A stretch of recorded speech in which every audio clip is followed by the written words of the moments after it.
It's Daf Ayin Amid Beis, 4 lines from the bottom of the page. V'hinei seder ha'avoida basic atera v'amitzvos. Now, yesterday, is this Wednesday, we learned the ariches about the ava of takberes hazav ala kesef. Basically, what's negeh to us from this ava of takberes hazav ala kesef, it's an ava of kaleis nefesh.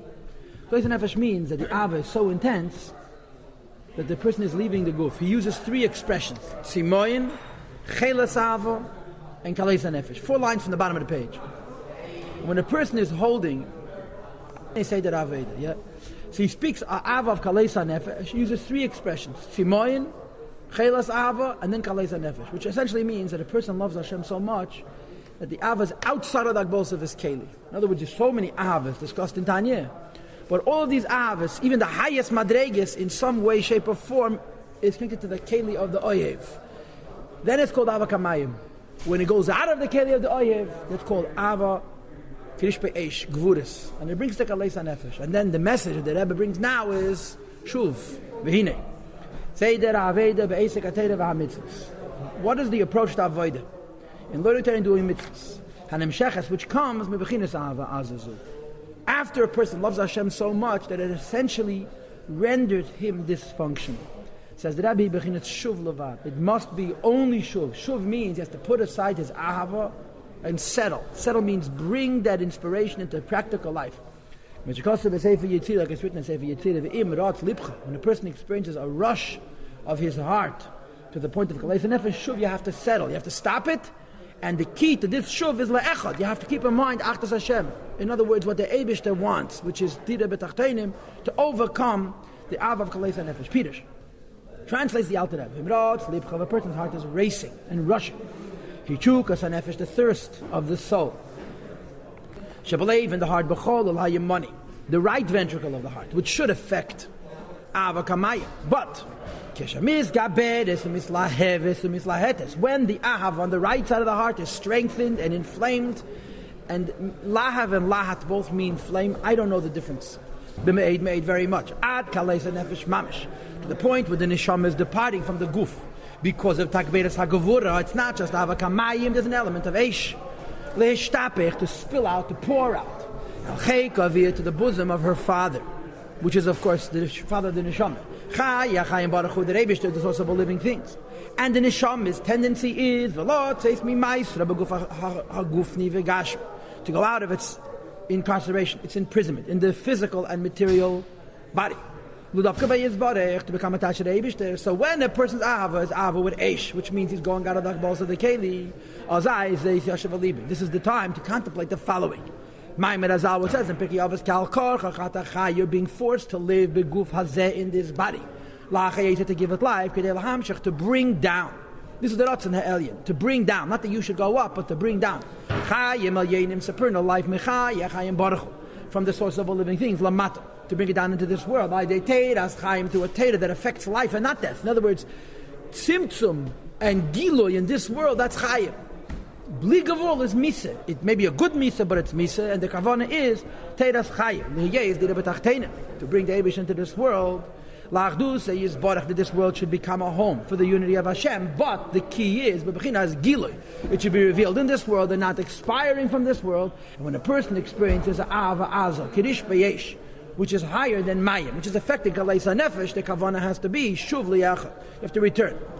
Commission is bayel, as discussed earlier. And again, my assumption in earlier means Pedek Lamed Hey, Lamed Vav, and Lamed Zayin. So if you'll think about this, we're sort of going full circle. We started off with Dira B'Tachteinim in Lamed Hey, Lamed Vav, Lamed Zayin. And we start talking about Mitzvah B'lei Kavana, Guf B'lei Neshama, there has to be Kavana. It must be Kavana. And Kavana is L'davka B'Yizbarach, to become attached to the Eibush. All these different types of Kavana. Pedek Nun seems to be the highest Kavana of all, where I'm so involved in experiencing Elokus that I'm not able to serve Hashem practically in this world. So the Alter Rebbe, this is your avodah now, Dira B'Tachteinim. I always think when I read this that the Alter Rebbe was having in mind the mice with the bagel and putter, with him and the malach. You know, this is very halt by kaleis nefesh. Who has these problems that he never can serve the Eibishter because he's going out of his akbolas? It doesn't say it. To affect a unity be'echad in oneness. Pirush.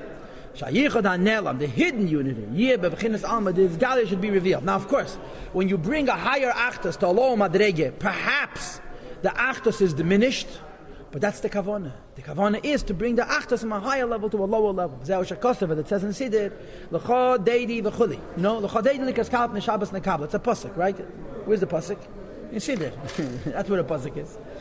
It was written by the Pshlem Alkovitz. There's a Lashna Gemara, Merveinike, that denotes the same, but not precisely. And it describes, you're saying to the Eibishter, L'cha deidi likas kala. L'cha deidi likas kala means to come down. Deidi goes on Zohar. Kala, Shabbos goes on Malchus, and that there should be Hamshacha, Velakus Lamata. The Chodedi is Malmayla Lamata. And this is the idea that when a person experiences an Ahava of Timoyin, Chelas Ahava, Tilka, Leisa Nefesh, you tell him, bring it down into this world. It was a Yuv Maimer Chazal, which explains the Maimer Chazal that we mentioned a moment before. Al Korchach Atachai, Al Korchach V'chuli. You're forced to live and you're forced to die. In other words, the Rotzei of Kaleisa Nefesh, Al Korchach Atachai. The Kavanah of Teiru mitzvahs al koch hatameis. Val eich hier etzeinei. How is Eibish's will going to be fulfilled? Mashkosav makamacha barichas al Mishnah Zu. It's explained in another place barichas in this Mishnah. Al koch hatachai. How does a person live in this world when he's holding in a madrig of kaleis hanefesh? And the answer is be'ezes chaya chayim barach with the help of the Eibish. In other words, there's a Lakut Sichas Chelik Dalet on Pirkei Avos of last week, Chelik Dalet. Not this Shabbat, but the Shabbat before. Right? This is a classic idea brought many Maimorim. This Makamacha you have in Ranat, for example. If it's good to live, you don't want to die. If it's good to die, you don't want to live. How can it be two al-karchas? And the answer is that there's two Ritzenis. There's the Ratzon of the Neshama mitzad atzmei. And what does the Neshama mitzad atzmei want? Al-karchat achai wants to return to Gan Eden. And there's the Ratzon of the Neshama mitzad the Eibishter's Ratzon. What does the Eibishter want? The Eibishter wants Dira betachtenim, al-karchat ameis. So the Rebbe asks, this is a classic idea in Chassidus. Al-karchat achai, the Neshama doesn't want to live. Al-karchat ameis, Dira betachtenim doesn't want to affect Hepech HaChayim. So the Rebbe has a kasha. Pick, which is more important, the Ratzon of the Neshama, or to override the Ratzon of the Neshama for the Ratzon of the Eibush to make a Dira betachtenim, and don't be confused. So the Rebbe said if a person does not have an al-karchat achai, al-karchat ameis, no. If a person doesn't have an al-karchat achai, he can't have a karchat ameis. If a person doesn't have a Ratzon to be Omer Alakus, he can't make a Dira betachtenim, because it's not the Eibishter's Ratzon. You have to want the Eibishter, and in spite of yourself, make a Dira betachtenim. That's what he's saying over here. How could the Eibishter's wishes be fulfilled? Since you have a Ratzon of a karchat achai, and the teretz is your Ratzon for Lakus results in a bittul, and the result of this bittul is shuv liyachad karchat ameis to make a Dira betachtenim. But if you have only one, if you only desire a Lakus, and you don't desire to fill the Ratzon Elyon, person cannot live. If a person only has a Ratzon to make a Dira betachtenim, doesn't have a karchat achai, he's not makusha to the Eibishter. And then how could you make, what kind of dira are you making? And for whom are you making?